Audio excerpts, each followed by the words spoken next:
एक बार माता पार्वती ने भगवान शिव से कहा कि प्रभु, मैंने पृथ्वी पर देखा है कि जो व्यक्ति पहले से ही अपने दुख से दुखी है, आप उसे और ज़्यादा दुख प्रदान करते हैं, और जो सुख में है आप उसे दुख नहीं देते हैं। भगवान शिव ने इस बात को समझाने के लिए माता पार्वती को धरती पर चलने के लिए कहा, और दोनों ने इंसानी रूप में पति पत्नी का रूप लिया और एक गांव के पास डेरा जमाया। शाम के समय भगवान ने माता पार्वती से कहा कि हम मनुष्य रूप में यहाँ आए हैं, इसलिए यहाँ के नियमों का पालन करते हुए हमें यहाँ भोजन करना होगा।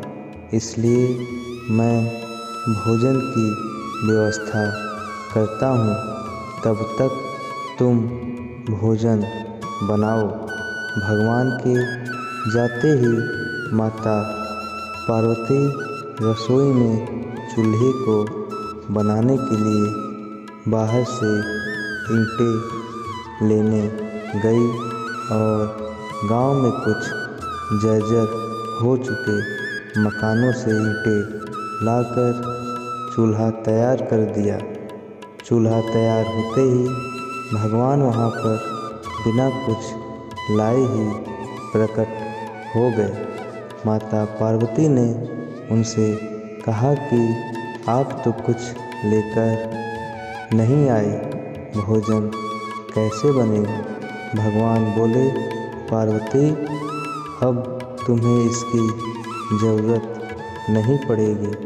भगवान ने माता पार्वती से पूछा, तुम चूल्हा बनाने के लिए इन ईंटों को कहाँ से लेकर आई? तो इस पर माता पार्वती ने कहा, प्रभु, इस गांव में बहुत से ऐसे घर भी हैं जिनका रख रखाव सही ढंग से नहीं हो रहा है। उनकी जर्जर हो चुकी दीवारों से मैंने ईंटें निकाल कर ले आई। भगवान ने कहा, जो घर पहले से खराब थे, तुमने उन्हें और खराब कर दिया। तुम ईंटें उन सही घरों की दीवार से भी तो ला सकती थी।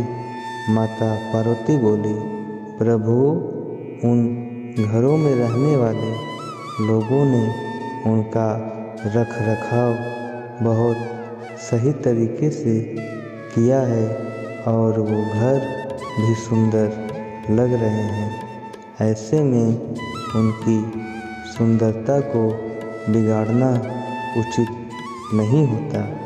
भगवान बोले, पार्वती, यही तुम्हारे द्वारा पूछे गए प्रश्न का उत्तर है। जिन लोगों ने अपने घर का रख रखाव अच्छी तरह से किया है, यानी सही कर्मों से अपने जीवन को सुंदर बना रखा है, उन लोगों को दुख कैसे हो सकता है?